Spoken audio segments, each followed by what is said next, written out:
Thanks, Craig. So hello and welcome to today's webinar. This is part 3, I think, of a multi-part training series.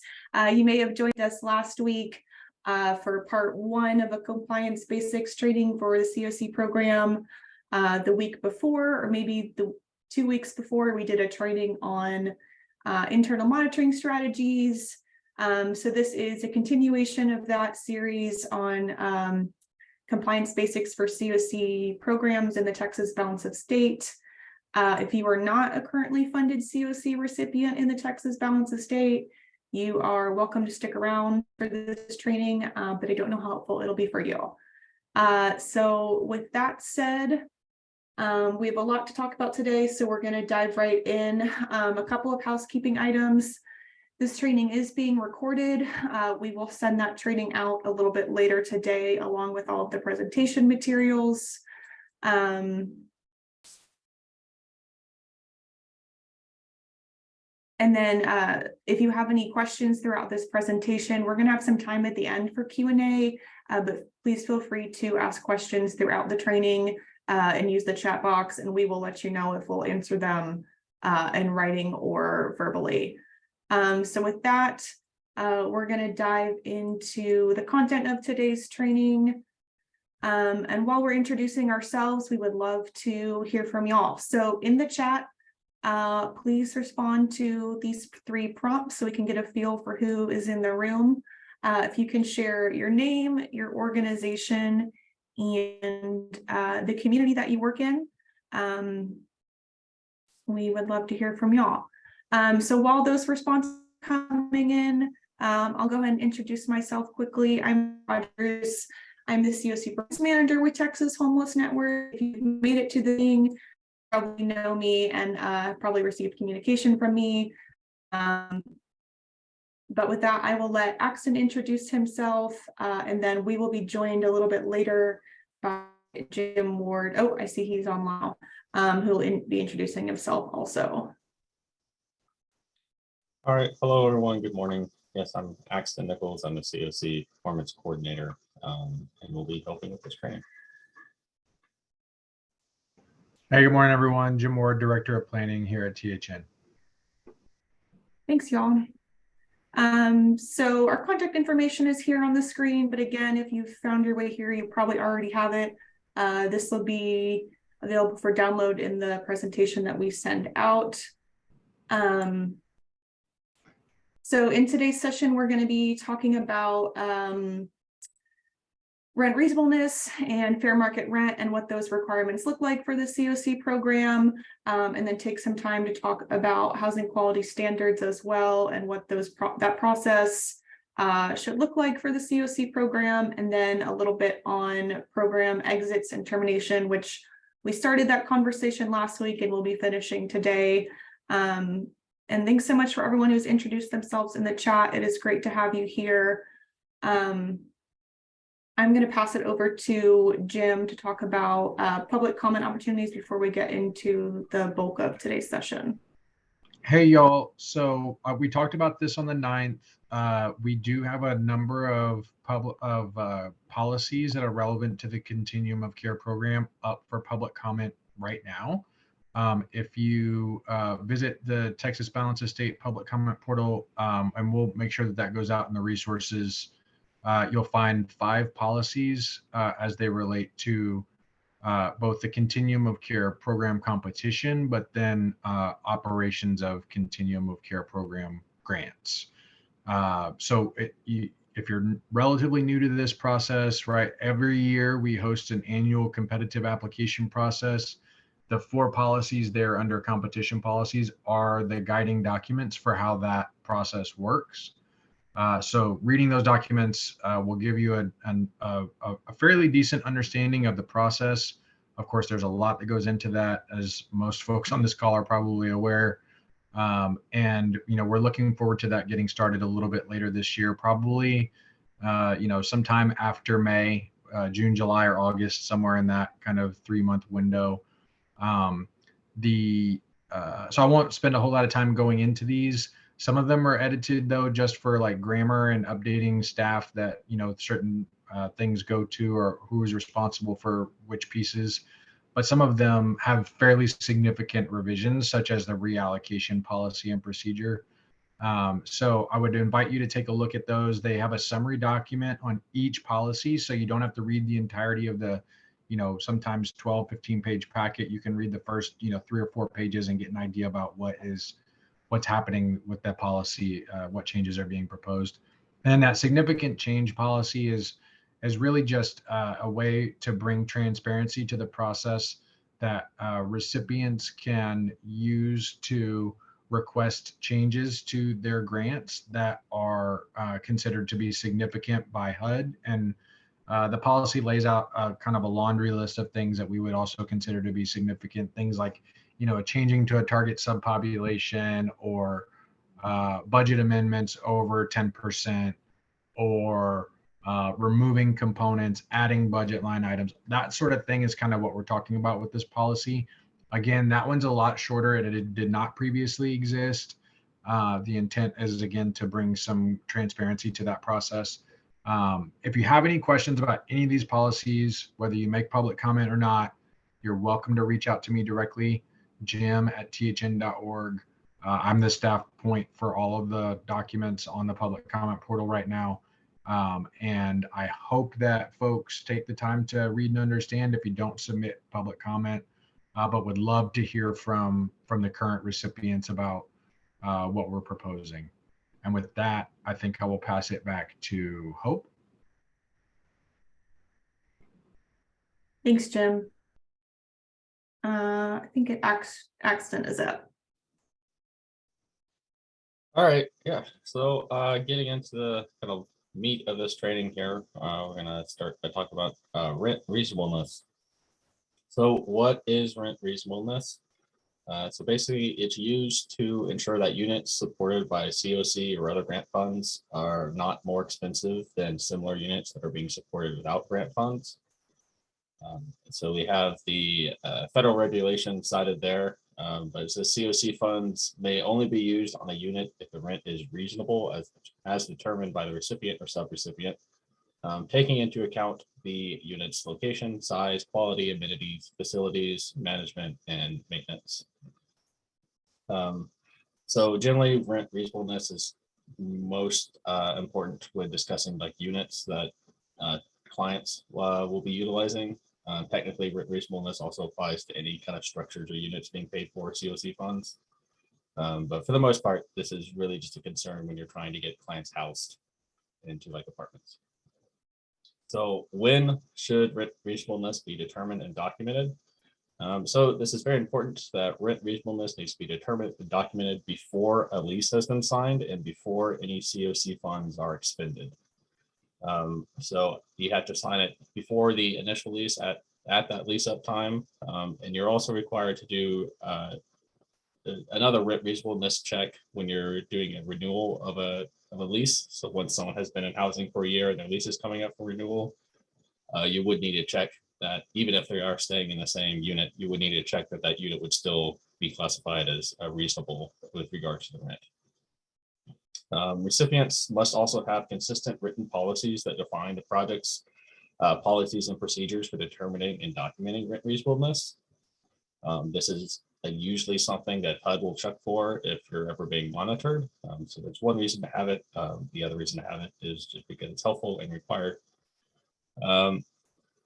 So yeah, the program policies and procedures with regards to rent reasonableness should clearly identify the staff person who is responsible for performing the rent reasonableness check.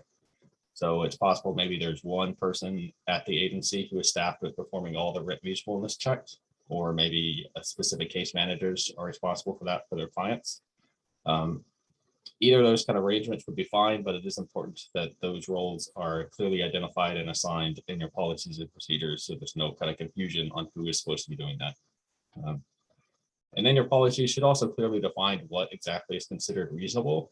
So we will go into shortly how you check for rent reasonableness, which generally involves comparing it to other similar units in the area.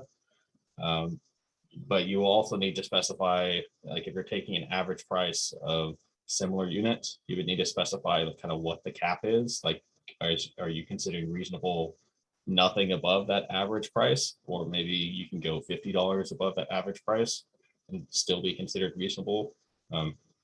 That is kind of up to programs to decide for themselves. But again, needs to be clearly outlined in policies and procedures so it can be implemented the same throughout.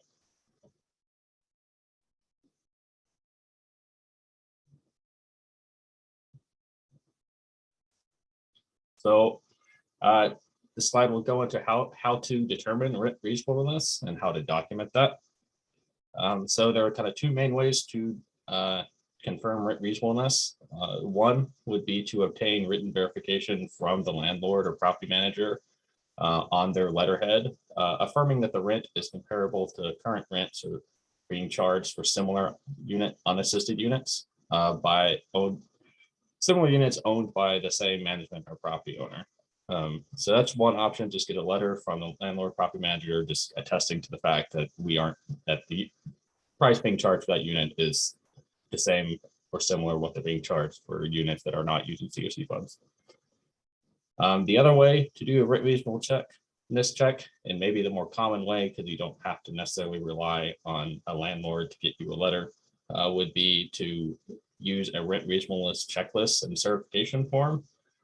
So HUD has a form that they use that you can use or you can modify, and we will look at that in a second. But yeah, so you can use a checklist to compare similar units. You must include supporting documentation when using the checklist. So the checklist, what we're going to look at, you'll kind of enter information like about the condition and size and price of a unit. But you also need to include actual documentation of that unit. So it would usually be like printouts of a rental listing from online or newspaper ads or listings, which is that you can't just have a checklist without any additional documentation. You do need to provide the documentation as well. The form also needs to include a staff signature. So again, your policies and procedures should outline who is responsible for completing this checklist and who would be signing it. And then leasing projects must also compare their rent with the current fair market rent rates and document fair market rent in a different file. So we will talk about fair market rate here in a second. But that's something that also has to be documented, but only if your project utilizes leasing funds to pay for housing. Again, comparable rents can vary over time with market changes, so it is important to ensure that your comparisons are using up-to-date data and appropriate for the prospective unit. So maybe you did a rent reasonableness check in the similar area, but that's been like 7 or 8 months ago. You probably need to go ahead and do it again if you're housing someone else in that area, because you can't necessarily just assume all those conditions are the same. The rental market can be pretty volatile, so just making sure that you have up-to-date comparisons. So some communities choose to centralize this process of rent reasonableness checks by creating or maintaining like a database of comparable units. Sometimes public housing authorities in areas may maintain rental market survey data that you can access, but you need to make sure that any sources of comparables you're looking at take into account the different qualities of units, including size, location, like if utilities are included, just the general condition of the unit. And it may be helpful to consult real estate agents if you're having trouble finding comparable units. If there's just not a lot of units available and you can't find something that you think is comparable, there are professionals who find units for a job. So maybe it would be helpful to tap into their resources. And I guess let's take a look at the rent reasonableness checklist here. Try to share my.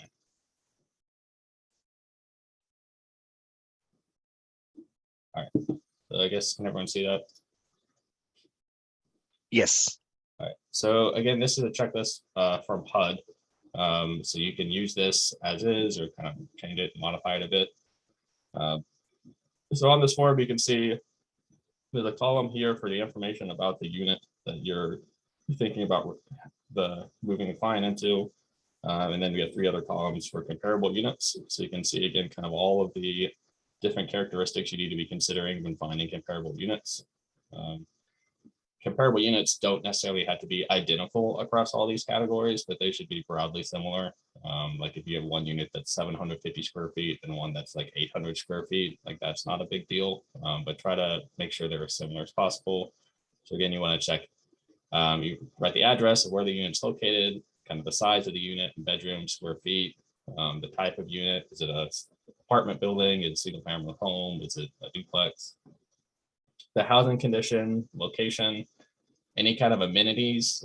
These could be important to consider, especially amenities like inside a unit.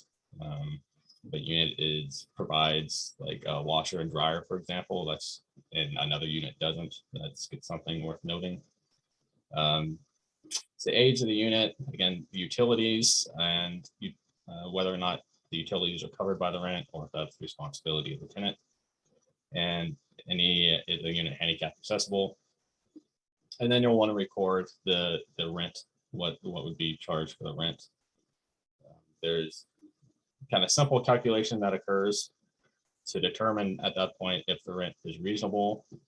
So basically you'll want to probably take the average price of these 3 comparable units and compare that to what you're looking at for the unit for your client.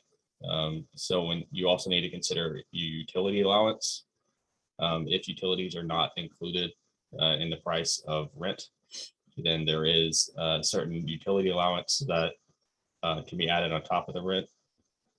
We link to at the end of this presentation another training we did a while ago that goes into more detail on utility allowance. But basically know that when looking at comparable rent, you need to be paying attention to the gross rent, so the contract rent plus the utility allowance. Yeah, so in this case, you have an average from the comparable units, and so you're comparing that average to the amount of the rent plus utility allowance for the unit you're looking at. And again, your policies and procedures should probably specify, like, can you not go over that average at all? Can you go over that average by a few dollars? Just kind of making that clear what is not reasonable. At the bottom of this form, you'd kind of make the official determination if it's reasonable or not, sign it. And then again, it is important to include the additional documentation of like the rental listings along with this form. This form by itself is not adequate. So that's it on that form.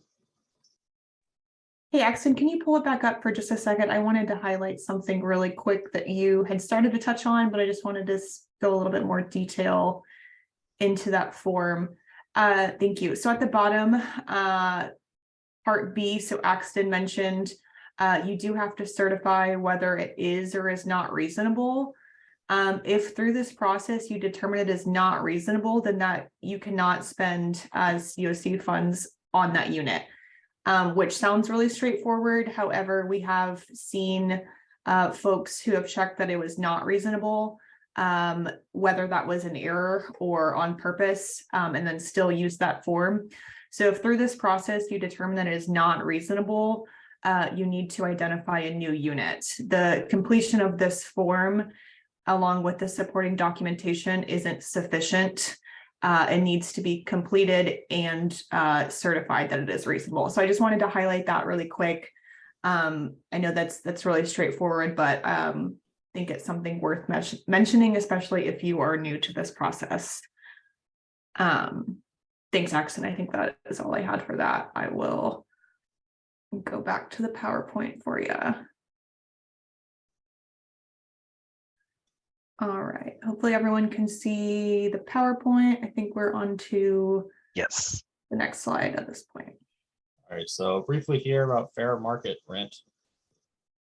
So what is fair market rent? Or FMR? FMRs are estimates of the cost of a unit plus the utilities for that unit.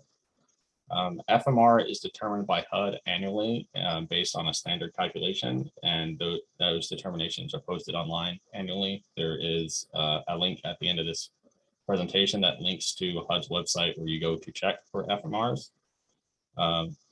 So the FMR, kind of technical here, the FMR is set at the 40th percentile rent in an area. So that means they basically look at all the units in an area and they set the FMR so that 40% of the units in the area fall below that amount. When making that calculation, I believe HUD excludes certain types of housing, like they don't consider public housing or newly built units or substandard units when making that calculation. There is only one FMR per geographic area. However, if you have a project that is serving multiple geographic areas, you will need to make sure that you were referencing the correct FMR when necessary. Yeah, I think that's it on FMR.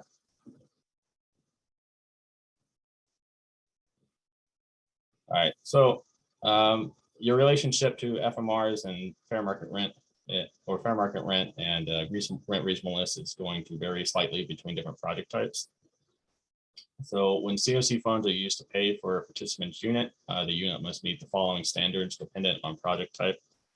So if you have a project that is paying for participants' housing using leasing funds, so these would generally be permanent supportive housing projects or transitional housing projects. Although not all permanent supporting or transitional. But yeah, if you are using leasing funds to cover housing costs, then the rent that you're paying for a unit must not exceed the FMR for an area, and it must be reasonable. So, so for leasing projects, it's possible that the reasonable rent rate that you determined may be lower than the FMR in the area.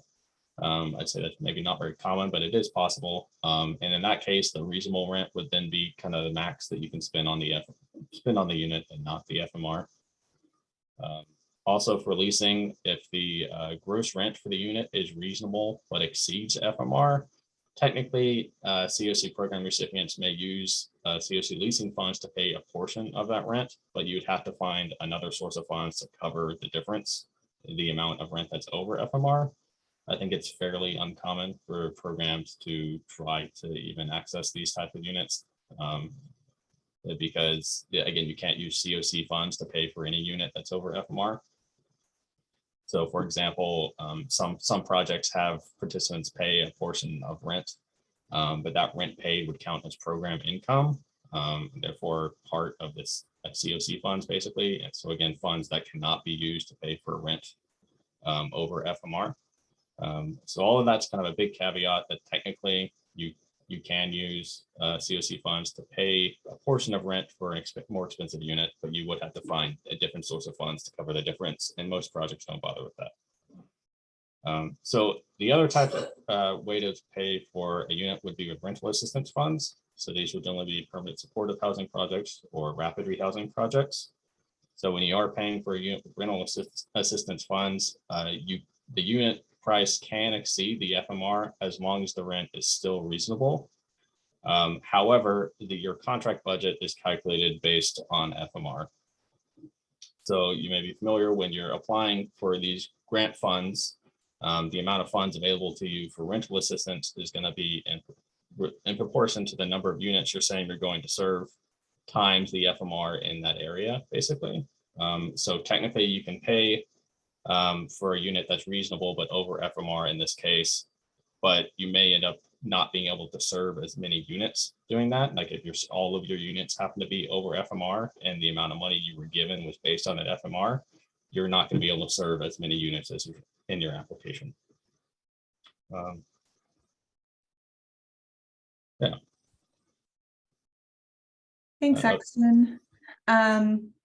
I think that moves us on to a poll question. Before we get to that, I know this is, some really dry and dense content and probably not the most exciting webinar that you've ever attended, but I hope that if you have questions, you are using the chat to ask them. I know we've already had a couple come through, so please continue to use that.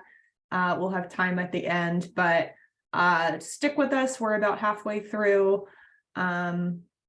And we'll take us into a poll question because it wouldn't truly be a CoC webinar without a poll question. So in the chat, please share your answer, true or false. You can just do T or F if that's easier.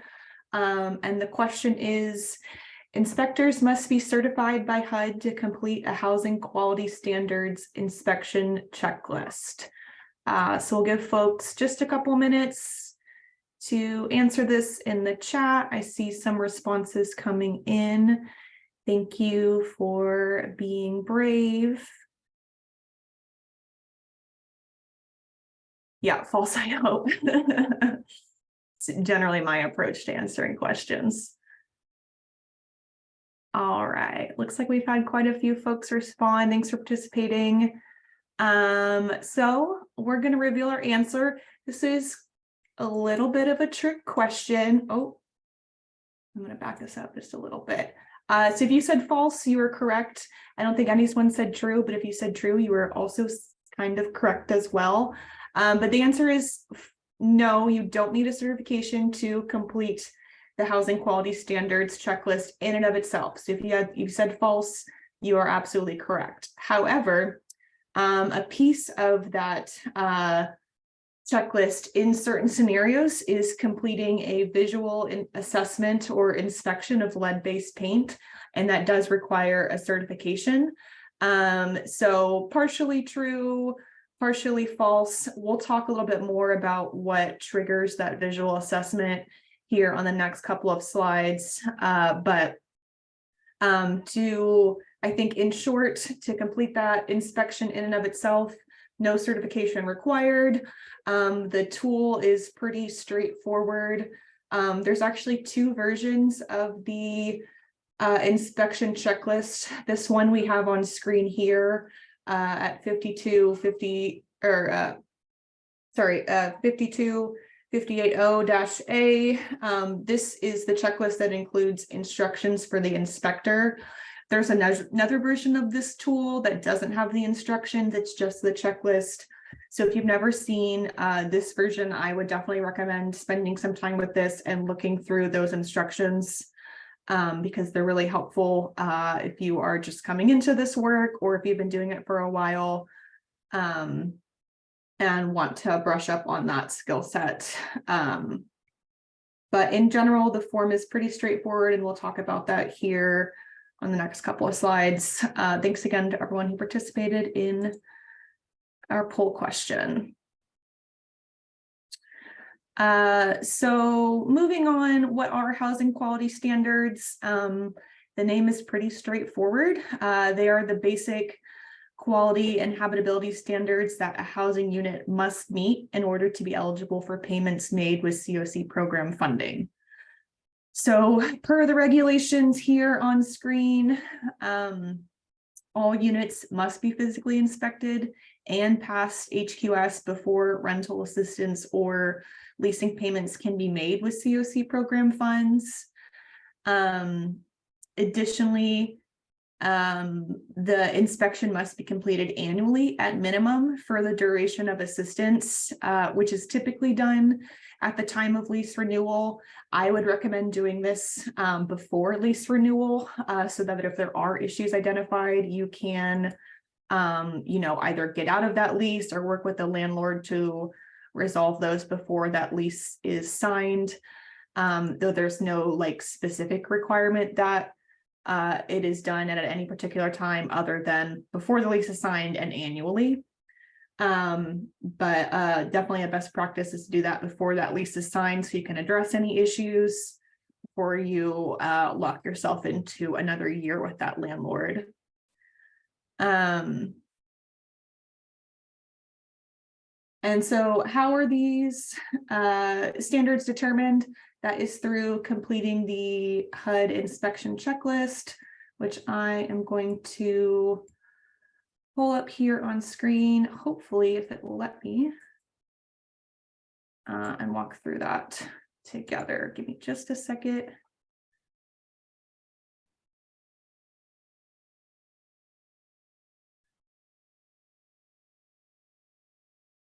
All right, we're getting closer.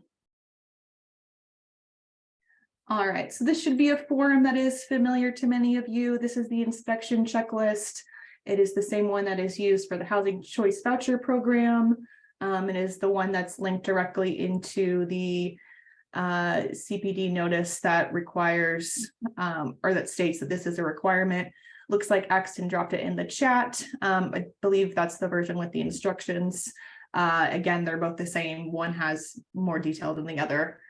So it's pretty straightforward.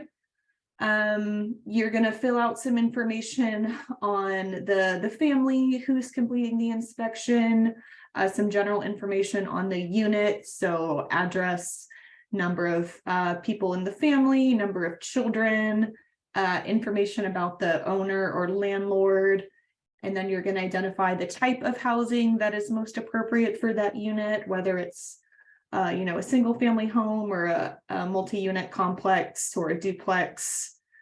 And then you have a summary of the decision on the unit, which is either pass, fail, or inconclusive. And then, you capture some information on the number of sleeping rooms. And then from here, it really takes you through room by room with, a number of items or factors that you need to consider, whether they pass, fail, or you're unable to determine whether they pass or fail. And then room for comments and dates of approval.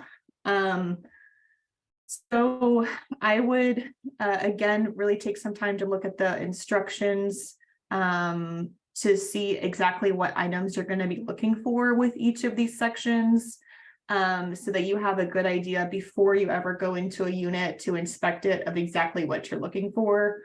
You definitely don't want to look at those instructions for the first time when you are on site to inspect the unit for the first time.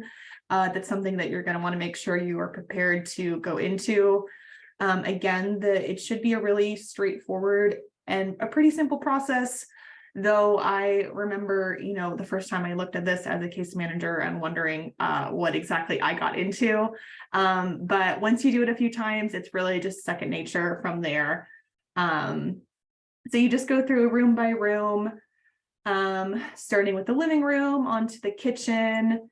And it looks at really the same factors for each room. I think there's some slight differences, and then you fill in the other rooms as needed, depending on the unique composition of that household. So we're not going to go into this in too much detail, but if there's any specific questions about any items on here, please drop those in the chat. Again, the instructions are really helpful, and then we've also linked some other resources throughout the presentation at the end that are really helpful when it comes to determining and documenting HQS. But as Axton said, you should have policies and procedures in place at your agency and at the project level that clearly outline who is responsible for completing these assessments and when they are expected to be done.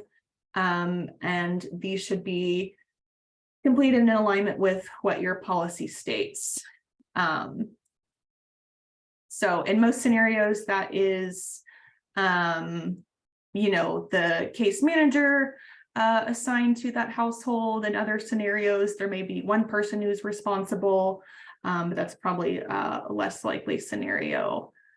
I'm going to get back to sharing my screen. I see that there is a question in the chat that I am going to read.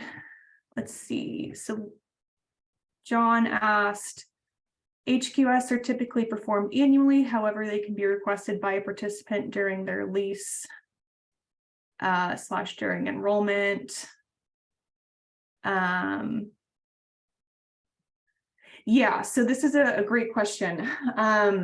And something I forgot to note. So yeah, they do need to be done at minimum before the lease is signed and annually, generally upon lease renewal, or if program staff are concerned that housing may be substandard. And I think, John, to your point, if the participant is concerned that their housing may be substandard, then I would recommend going ahead and doing another inspection to see whether it does pass or fail.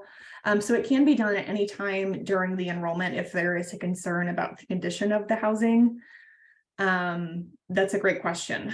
So you're not limited to those annual requirements. You can do them more frequently. I know some folks require that it's done annually, but maybe case managers have to at least be in the unit at least once a quarter just to put eyes on it to make sure that it's okay. And then if either program staff or the participant identify a concern that would prompt an additional inspection, then you can absolutely do that at any time throughout their enrollment. And then if there are issues identified, so you would contact the landlord immediately, like as soon as you identify those issues. Per the regulations, they have 30 days to make necessary repairs to the unit. And if at that point the repairs aren't made, then you would have to look at transitioning to a new unit or identifying new housing.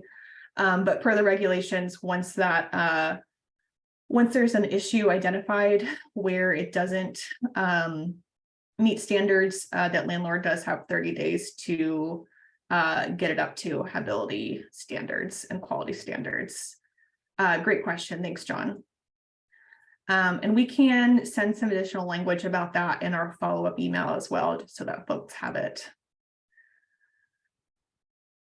So moving on to lead-based paint. So a piece of the housing quality standards is lead-based paint. So CoC program recipients are required to comply with the Lead-Based Paint Poisoning Prevention Act of 1973. And this is done through screening for lead-based paint, disclosing the existence of lead-based paint, and then taking reasonable precautions against the presence of lead-based paint. For units paid for with CoC program funds that were constructed prior to 1978. So what that means is that all units built prior to 1978 are subject to these disclosure requirements, regardless of whether they're subject to the visual assessment requirement. I'm going to walk us through our lead-based paint screening worksheet, so you have some additional context for what I'm talking about. But a couple slides ago, I mentioned a certification for lead-based paint visual inspection. That is linked here in the presentation, and that is an online certificate training through HUD that you need to complete before you can do a lead-based paint visual inspection. So I'm going to walk through this lead-based paint screening form really quick. Can everyone see this Word document that I'm sharing? Or are you still sharing? Okay, great. So this is our lead-based paint screening worksheet. I can send this out in addition to the other materials that we'll send out as well, because it's not linked in the training. We're not going to go through this line by line, but just wanted to quickly touch on some of the requirements.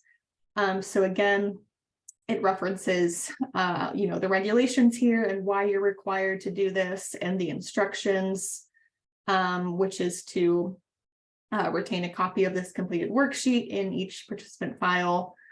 So you're going to start with some really basic information about the participant, their address, and who is completing this form. But what I really want to talk about is determining whether or not a unit is subject to a visual assessment. And that is done through this two-part screening test right here. So you'll determine if the property was constructed prior to 1978. Generally, you can find this information online and it's pretty reliable. If it's not online, I would contact the landlord or property management company and then document their response somewhere. So you'll indicate whether or not it was constructed before 1978, and then whether or not there will be children under the age of 6 living in the unit. And if you answer yes to either of these questions, then you will need to, the visual assessment is triggered. If you answer no, then you don't need to do the visual assessment. You can just, I believe, just sign at the end, well, or sign at the beginning, and then just keep a copy of this in the client's file and you're done. If a visual assessment is triggered, you'll need to go through and work through these other steps. Would take some time to read the instructions. They are pretty straightforward, but you want to make sure that you understand them as you're working through it. So you're gonna work through this series of questions. Again, this is where that lead-based paint screening certificate comes in. Because if you've never been through that training, it's probably going to be really hard to even understand what it is that you're looking for without that context. So you answer a series of questions based on the unit. Some of these questions you may need to, get with the property manager to find answers to these questions. And then the last part is determining the presence of deteriorated paint, and that is through the visual assessment. So you'll indicate whether or not that was completed and if any concerns were identified, and then the level of identified problems if there are any. And then part 5 is confirming those identified deteriorated paint has been stabilized. So there's some follow-up questions here. Again, that training is going to bring a lot more context to these questions specifically. So for the sake of time, I am going to go ahead and move on. But if there's any specific questions about what this process should look like, please share them in the chat or shoot me an email afterwards. And we can talk it through.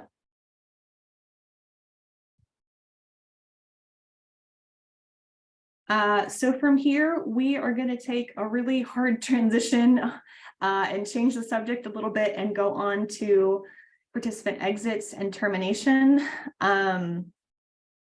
which is going to be the final topic of our presentation. In our last session, we talked a lot about what assessments need to occur at exit and what your policies and procedures need to look like. If you missed that training, I would really recommend spending an hour to watch that recording so that you have context for this info. For the purpose of this training, we're going to talk about when it's appropriate to exit or terminate a participant, and some additional details as to what that process should look like that we didn't cover in the last session. So with that, exits and terminations are really two different things. I have to admit that I, am guilty of using those terms interchangeably, but they do have different definitions. An exit is when a participant has exhausted their assistance available to them. So for example, if a participant in a rapid or a joint transitional and rapid project has received the maximum 24 months of assistance that they could receive, then that would be considered a project exit. And terminations occur when there is an issue with non-compliance, generally a program or an occupancy violation that cannot be resolved. So typically these are in PSH projects, but they can occur in rapid rehousing projects as well. So I wanted to talk through a little bit about, when it's appropriate to exit someone and what that might look like. We talked about, exhausting assistance. So they're for rapid and joint projects, you are limited to 24 months of assistance. Ideally, you have already been working with that household for the duration of that 24 months to identify what their next step is after the assistance ends. And ideally, they are transitioning to a permanent housing destination. I know that doesn't happen in every scenario, but that is, of course, our ideal outcome as a result of that assistance. Or scenarios where someone was enrolled in a rapid rehousing project, but was really better fit for a PSH project and meets that criteria, and has that eligibility documented, then in that case, they can bridge directly from a rapid rehousing to PSH project. However, I do want to note that their PSH eligibility must be documented prior to PSH entry. I know that sounds really straightforward, but you can do that anytime during the rapid rehousing enrollment if that is what you were planning, if that's the course of action that you were planning to take with that participant. Now, with that said, their time enrolled in rapid rehousing does not count towards their chronicity to establish chronic homelessness and eligibility for PSH projects. Meaning they would have needed to qualify for PSH before they were enrolled in rapid rehousing in order for that to be an appropriate destination for them. Another type of exit is moving on. This is typically done through PSH projects, sometimes through rapid rehousing projects, particularly if you're the only rapid rehousing project in your community and you're serving folks that are really better fit for PSH projects. So moving on is a federal strategy to bridge typically PSH participants to other mainstream housing resources. So this is generally folks who no longer need the supportive services of PSH, but still need that rental subsidy and cannot sustain themselves and their housing without that rental subsidy, but no longer need the case management piece.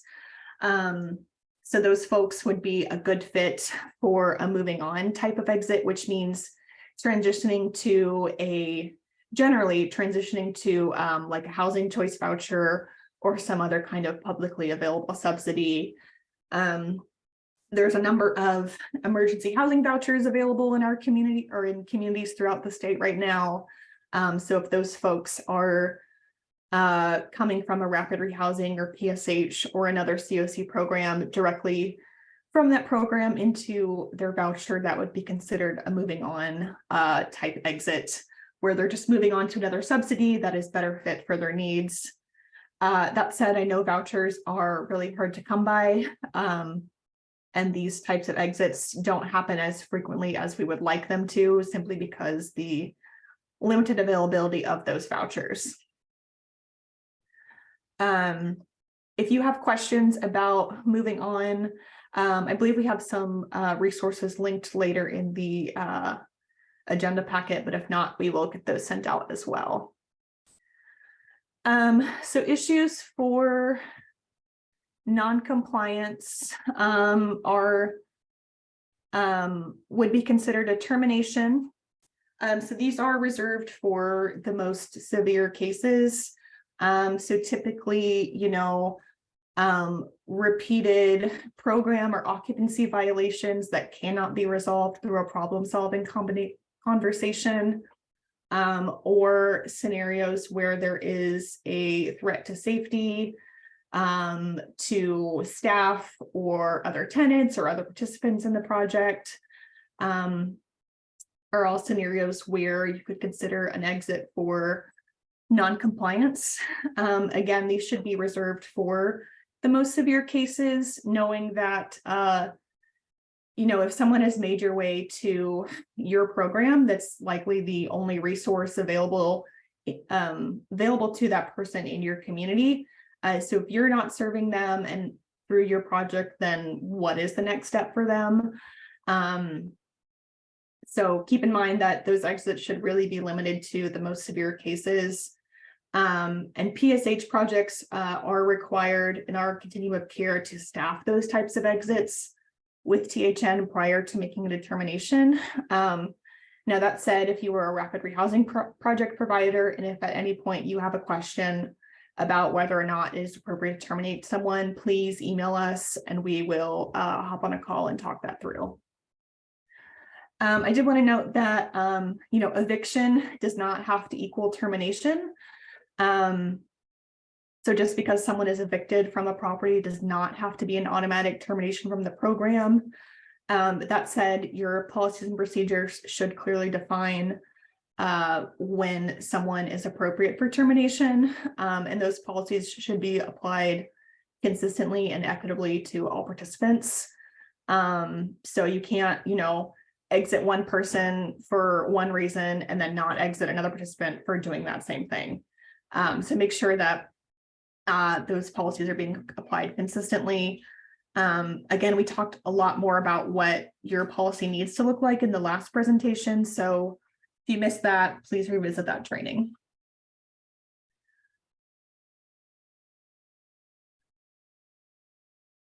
So again, we talked a lot about last time about what this actually needs to look like.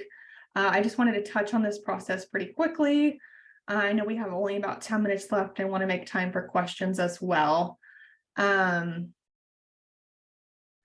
So again, we talked last time about you need to have a formal notice of exit or termination, and this can be voluntary or involuntary. As we talked about last time, they should have already received this information or a copy of their participant rights, like termination and grievance rights, before they were ever enrolled in the project.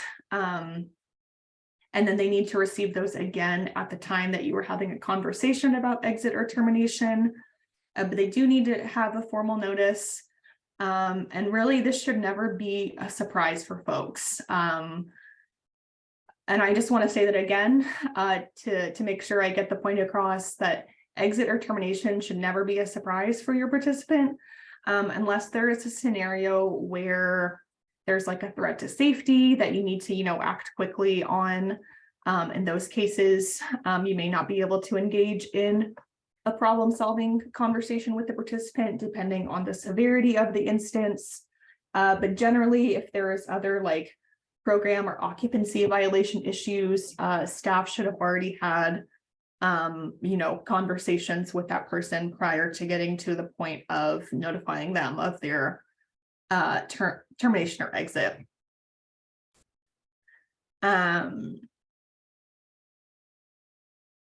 See, we talked about safety. So outside of these scenarios, it should never be a surprise. And then this process does need to comply with federal regulations in addition to the Texas Property Code. We talked about this a lot last time. And then again, they need to receive information on their rights at exit, but they should have already received those at entry. And this should be more than just giving them a copy of their rights. You should also be having a conversation and explaining what those rights are,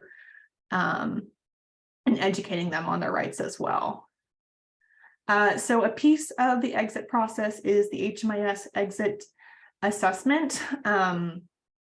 And what I really wanted to highlight here is that exit destination really matters when it comes to project performance and the way that you are scored on your outcomes. So it is really important to capture that information correctly and accurately. We know there are scenarios where this information can't be captured. For instance, if a participant vacated their unit and you never hear from them again, then in that scenario, you wouldn't be able to capture that information. But any other scenario, you should really be working through that assessment with folks. In particular, you should really avoid the other response as often as possible. So one of the exit destinations is other. So if you are consistently using that other option as an exit destination, this is going to, likely result in some concerns about project performance and what that conversation is looking like at exit. If you find yourself in this scenario, reach out to us and let's have a conversation so we can talk about how we can, better collect that data at exit, because it's really important that that information is captured accurately. And if you're consistently using the other location, it could be a matter of the types of questions that you're asking, or maybe not understanding the all of the other responses available to you. So just reach out to us if that is the case. Again, like I mentioned on the last slide, your policy needs to be applied consistently and equitably, and does need to adhere to federal standards for the CoC program. And it is possible that someone exits to stable housing and later returns to homelessness. This does happen. However, it does impact your system performance measure outcomes, which is an element of the quarterly performance scorecards that we will be starting up here again soon. And it's also an element of the competition scoring, because HUD requires us to score projects at a certain percent for system performance measures. So we're required to measure folks on that, so it's important. So this is an important piece of your performance outcomes. Now, I know there are scenarios where, that's outside of your control, but someone exiting to homelessness or even being terminated from a project, and even if they exit to permanent housing and later return to homelessness, none of those scenarios bar a project from serving that participant at a later time. So I know that's a lot of information. We have some resources listed here on screen. The one I wanted to point out in particular is this utility allowance training video. I think this was like a 30-minute video that I would strongly recommend that you watch if you are unsure about how to calculate utility allowance or need to brush up on those skills. In addition, we have linked the FMR lookup tool, some information on rent reasonableness, what constitutes a termination versus an eviction. This also gets into some more details about exit scenarios. And then, of course, we are always going to link the CPD monitoring handbook as well. And with that, I know we just have a couple minutes left. If there are any questions, we can absolutely take those now. And you can always reach us by email as well if there are any additional questions.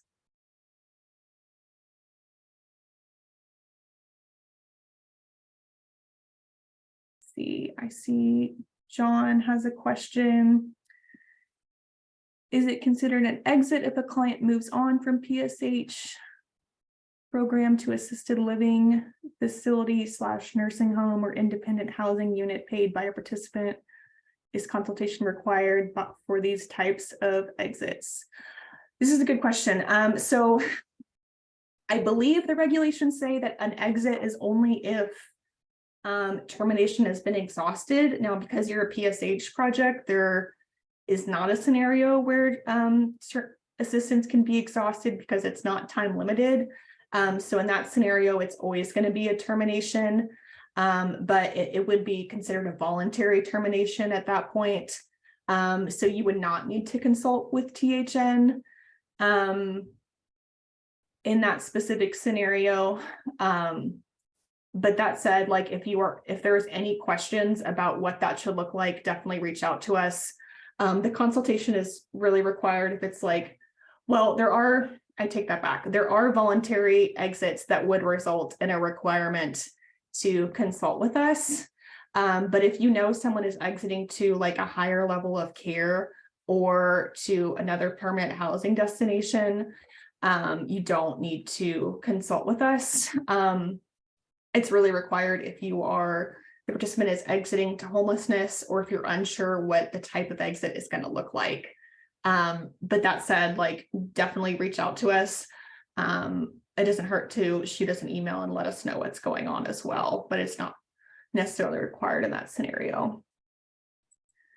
Second question in regards to PSH, if previous participant is terminated and returns to project / community for CE assessment, is participant subject to replacement on HPL for PSH eligibility? Yes, I believe so. This depends on what your coordinate entry written standards for your community look like, but my understanding is yes. If someone is terminated and is no longer going to be enrolled in your project, they would then go back into coordinate entry and have to have a new coordinate entry assessment and a new enrollment, because when they were entered into your project, you would have exited them from the CE workflow. So at that point, you would need to create a new assessment, and they wouldn't like necessarily go back to their same spot on the HPL that they were on before. But it depends on the written standards of your community. Before I get to the next question, I know we're at time. If you need to hop off, that's totally fine. If you have questions and you want to stick around, that is great too. But thanks so much for everyone who needs to hop off now. And then lastly, side question, what steps can a project take if participant expresses interest in housing outside of the CoC? This is a great question, and one that actually came up recently that we are talking through with another project. So it depends on the type of program that you have. No, you don't need to apologize, John, you're totally fine. And unfortunately, the response is different, but based on whether or not you are a leasing project or a rental assistance project. John, I know you are a rental assistance project, which means that if you have a participant that wants to seek housing outside of the CoC, you could continue to serve that person, but you do need to consider your staff's ability to continue providing supportive services to that participant, and your ability to continue meeting your statutory requirements in terms of ability to travel to conduct a housing quality assessment, and like inspect the unit and all of those things. So it depends on like where they want to move exactly. But rental assistance project like yours do have the ability to serve folks outside of their CoC if they were enrolled and housed in our CoC and then later wanted to move for whatever reason to another area. It just really depends on your ability to continue providing services to that person. Now, if it's a scenario where you're not going to be able to provide services to them, then reach out to us, and we will either help get you connected to another CoC or point you to your HUD rep to talk about next steps. I hope that answers your question. I feel like I went through them pretty quickly, but if we need to have another conversation, we can do that as well.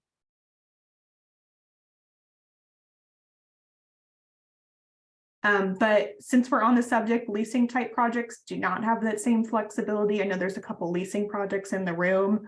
If you have a participant who is housed in our CoC and wants to move to a location outside of the CoC, then contact us, but we are going to tell you to contact your HUD rep to figure out next steps to see what options are available to you.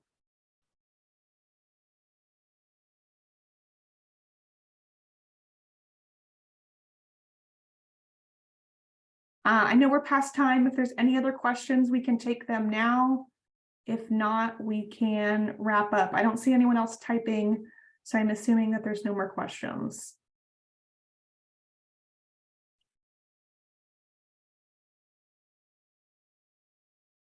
Can you talk more about the lead paint piece? Yeah, Michael, I don't know if you have a specific question about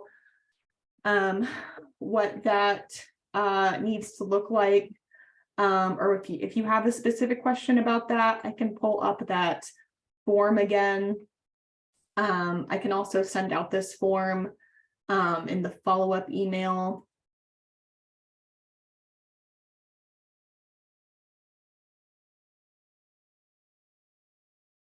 And Craig, if you need to hop off, you can make me host if that that's Hey, fine. helpful. It's cool. Okay.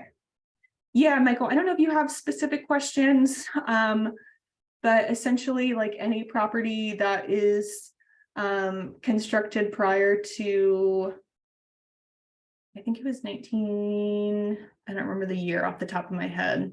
Let me pull up that PowerPoint again. constructed to 1978 is required to work through this screening form.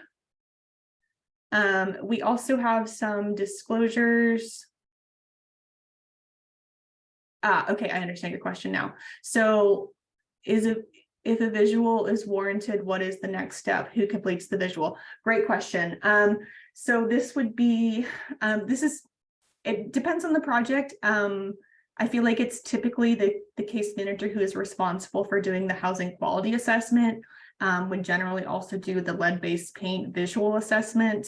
Now it could be that just one person is certified and there's just one person that does that for the agency. That said, it does not take much to gain your certification. I'm not sure what the time commitment is exactly, but I would imagine it is not too lengthy to gain that certification through HUD, through the resource that we listed. But that could be anyone on staff who completes that training. So yes, so you should have someone certified on staff. Ideally, more than one person should go through that training. I would recommend that anyone who does housing quality inspections in your project also goes through that training, just so that they can go ahead and do that assessment if there's a need for it. Again, I'm not sure what the time commitment is for that training, but I would guess it's not too much. And I imagine it's pretty straightforward. But regardless of it is subject to that or not, you still need to work through at least part 1 of this sheet to determine if it's subject to the visual assessment, by answering these 2 questions here. And of course, reading the instructions, which say that if both of these answers are no, then you do not need to do a visual assessment and no other action is required. So if it was not construction prior to 1978, and if there's no children living in the unit, you would check no, fill this information at the top, and then that requirement for that unit and particular participant. However, if you answer yes to these, then you do need to do the visual assessment. And part 2, I will send out this information, this form in our email so that you have it as well. And then, the instructions here, if any of the answers to the following questions are yes, then the property is exempt from the visual assessment requirement. So you would just work through these questions using the information that you have available to you through, the composition of the unit, the results of that certification, and then possibly supplemental information from the landlord if needed. And if any of these answers are yes, then you need to go through with that visual assessment. If they're all no, then you do not need to do that. Sorry, if they're all no, you don't need to do part 3. But if any of these are a yes, then you do need to do part 3. It does link the training right here in the instructions. And at that point, you would indicate whether or not a visual assessment has been conducted and if any problems were identified using the information from that visual assessment. And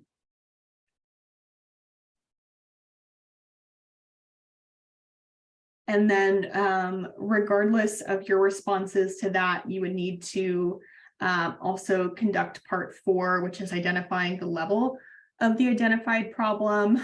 So estimating, the square footage that it covers, or a percentage by, checking yes or no.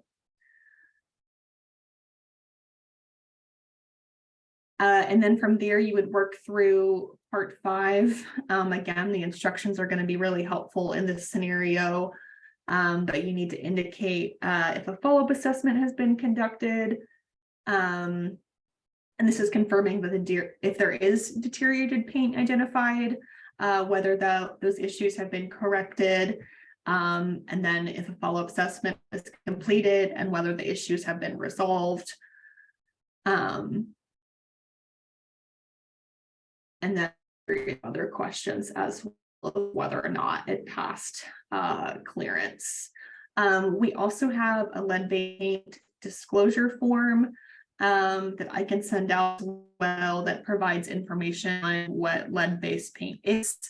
That would be helpful to provide to participants if their unit may have lead-based paint in it. Even if it's subject to this or not, it's probably not a bad idea to share that information with them just so they understand.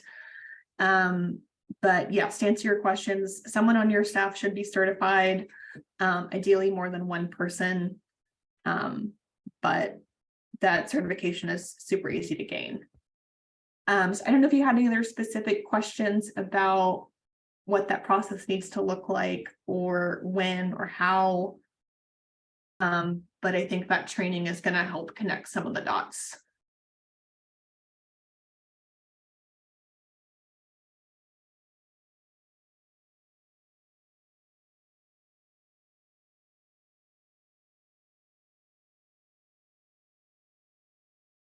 Awesome. Yeah, and if you want to talk more about it, Michael, we can absolutely do that. And that goes for anyone else as well. I know we are past time, but if there's any other questions, please reach out to us by email. We'll get the material sent out a little bit later today. And I hope y'all have a great rest of your day. Bye, y'all.